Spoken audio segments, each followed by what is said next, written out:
Today's case is a strange and chilling one. In 2004, a 17-year-old high school girl came home from school, unaware that a stranger had entered her house. Moments later, she was brutally stabbed by a man no one recognized. For nearly 14 years, police found no solid leads, no witnesses, no motive, and no suspect. But in 2018, everything changed when the killer unknowingly exposed himself. This is the story of the Hatsukaichi High School girl murder case. Hatsukaichi City, a quiet suburban area of Hiroshima Prefecture, Japan, was a peaceful town in 2004, known for its safety. Violent crimes were rare, and families often left doors unlocked. However, on October 5th, 2004, this sense of security was shattered for 17-year-old high school student. The victim, Kitaguchi Satomi, was a bright and kind-hearted 17-year-old high school student. She attended a local school in Hatsukaichi and lived with her family in a quiet residential neighborhood. Their home was unique. 2 separate buildings connected from the inside, allowing the family to move freely between them. Under one roof lived her father, mother, grandmother, and younger sister. A close-knit family, living what seemed like a perfectly ordinary life.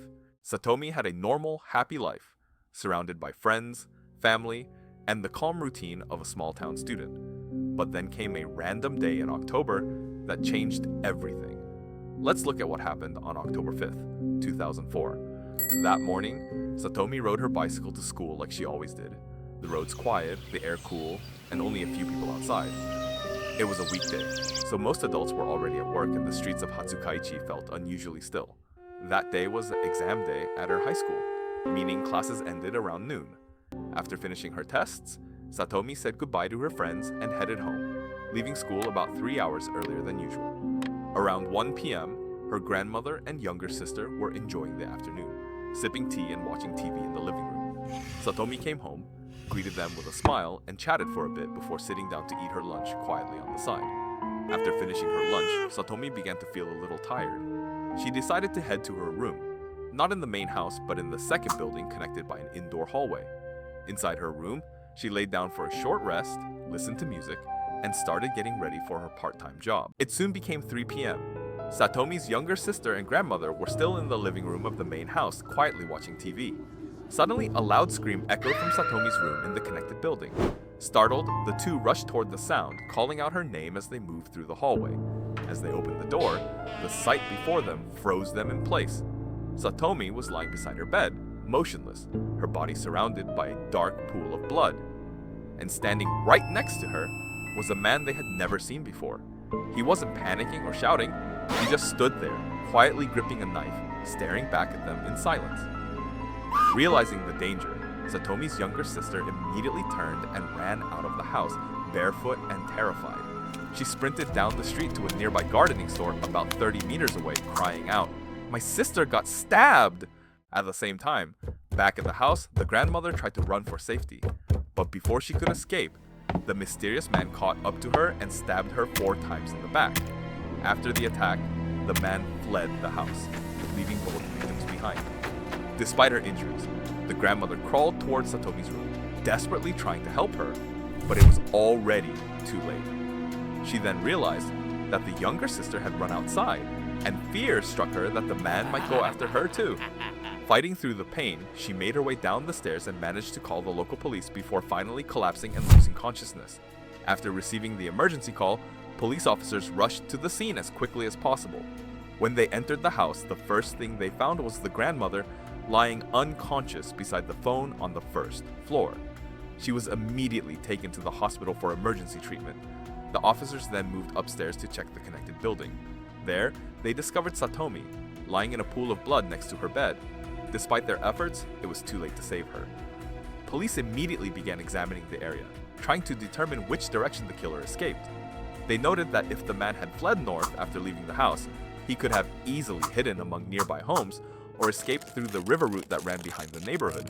If he went south, however, he would have reached the main road, where several different paths branched out, making it possible to disappear quickly in multiple directions. The police then began a door-to-door investigation, questioning neighbors and nearby residents. They wanted to know if anyone had seen a suspicious person in the area that afternoon, or if there was any chance the attacker was an acquaintance of the family. But because it was around 3 p.m. on a weekday, most people were at work, and there were no eyewitnesses on the streets at that time. As a result, no one could provide a clear description or direction of the suspect, making it extremely difficult for investigators to narrow down any leads. Back at the hospital, the grandmother was rushed into the emergency room and was successfully saved after surgery. During that time, police began a detailed investigation of the house.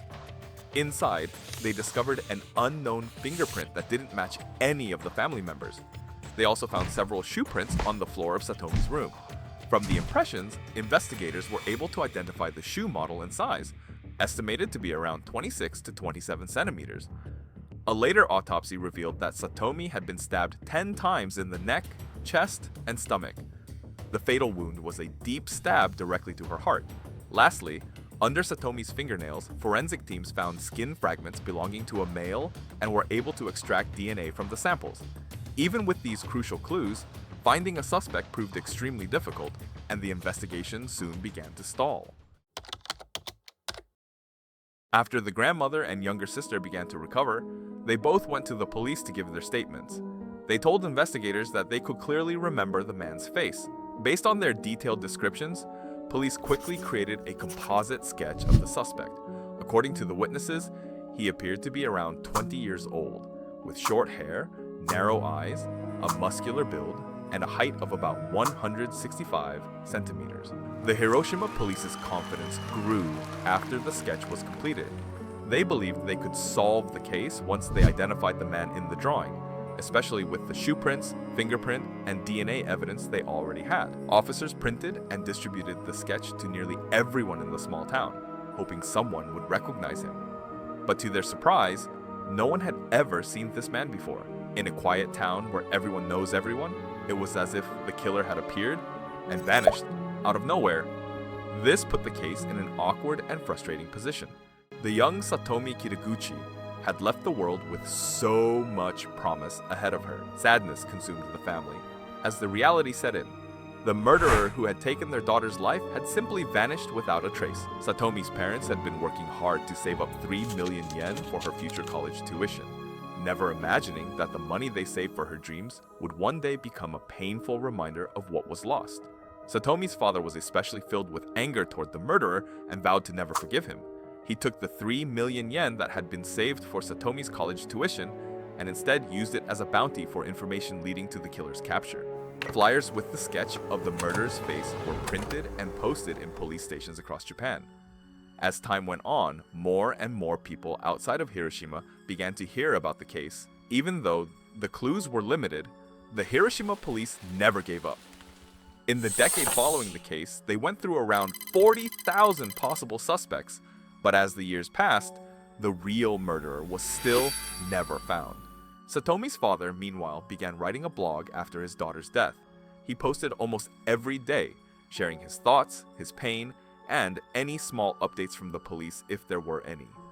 Over the span of 10 years, he wrote more than 4,000 blog posts, each one driven by the same hope, that one day, the killer would be found, and justice would be served for his daughter. And just like that, he continued writing for more than a decade, keeping Satomi's memory alive while waiting for the truth to surface. After 11 years, the Hiroshima police decided to reinvestigate the case. This time, they brought in professionals from other prefectures across Japan, as well as experts from America's Behavioral Analysis Unit, BAU, to assist in the investigation. After studying the case, the BAU team concluded that Satomi was not specifically targeted. Instead, they believed the murder was something that happened impulsively, triggered by an event or emotion that pushed the man to kill. Using the original sketch from 2004, investigators combined it with new age progression technology to create an updated image, showing what the killer might look like 11 years later. The computer-generated sketch, when compared to the original, looked far more realistic. It showed the facial features of an actual person, not just a drawing. However, even with the BAU's assistance and the new technology, there was still no progress in the case. The man's identity remained a mystery, and the investigation once again fell silent. Just when everyone thought this case would turn cold without a final answer, a miracle happened in 2018. On April 3rd, 2018, a local police station in Yamaguchi Prefecture received a phone call. The caller claimed to be a construction worker in the city of Ube, Yamaguchi. He said that his superior had gotten angry and violently kicked him, and he wanted the police to come and settle the argument. Officers went to the company, assuming it was just a minor workplace dispute. There, they met the manager, a man named Manabu Kashima, 35 years old, who had been working with the company for many years. Witnesses said that Kashima had lost his temper, kicking and yelling at his subordinates, which led one of the workers to call the police. Both men were taken to the local police station to give statements, but when it came time to record their fingerprints, Manabu Kashima began to show signs of nervousness and reluctance, a reaction that immediately caught the officers' attention. After the two men were released, one of the officers couldn't shake the feeling that something was off about Manabu Kashima. The way he acted, his uneasy expressions, his hesitation during fingerprinting, it all seemed strange. The officer decided to report it to the Yamaguchi police headquarters and uploaded Kashima's fingerprints into the national database. A few days later, an alarm suddenly went off inside the headquarters. The system had found a 100% match. Manabu Kashima's fingerprints were identical to the fingerprint left at the Hiroshima murder scene 14 years earlier. Manabu Kashima was a resident of Yamaguchi Prefecture. Yamaguchi and Hiroshima Prefecture are neighboring regions, and the distance from Ube City to Hatsukaichi City, where the murder took place, was only about 100 kilometers.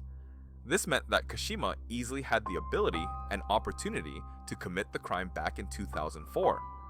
After confirming the fingerprint match, the Yamaguchi police arrested Manabu Kashima and handed him over to the Hiroshima police for further investigation. Back at the construction company, the news came as a complete shock. Kashima's boss couldn't believe it, saying, "He never skipped work. His work ethic was great." No one at the company could have imagined that the quiet, reliable man they worked with every day was actually the suspect in a 14-year-old murder case. In March of 2020, the official trial for Manabu Kashima began. When he was first arrested, Kashima denied all involvement, claiming he had never killed anyone.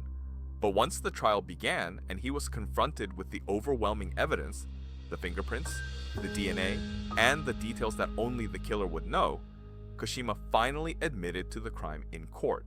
According to Manabu Kashima's own testimony, on that day, he had been feeling depressed and stressed from work. He decided to ride his motorcycle from Ube City without any destination in mind.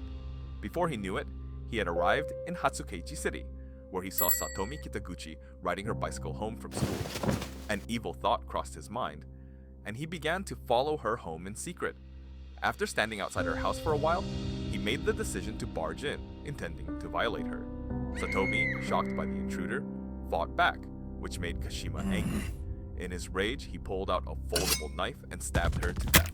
During the trial, Kashima's lawyer argued that the incident was the result of stress from work and that it was not a premeditated murder, hoping to earn a lighter sentence. On March 18, 2020, the court gave its final decision. For the past 14 years, the murderer hid himself while Satomi's family continued to suffer the pain of losing their daughter, and his actions caused a deep negative impact on society. The final verdict: Manabu Kashima was found guilty and sentenced to life in prison. Now, this case that had haunted Japanese society for 14 years has finally come to a close, and Satomi's family can at last find a small sense of comfort. At the end of it all, Satomi's father wrote these words in his blog: "Sorry I wasn't able to protect you." Justice may have come late, but it was never absent. Even to this day, Satomi's father continues to post on his blog, keeping her memory alive. I hope that one day he can walk out of this painful memory and face life with a genuine smile, because deep down, that's probably what Satomi would have wanted.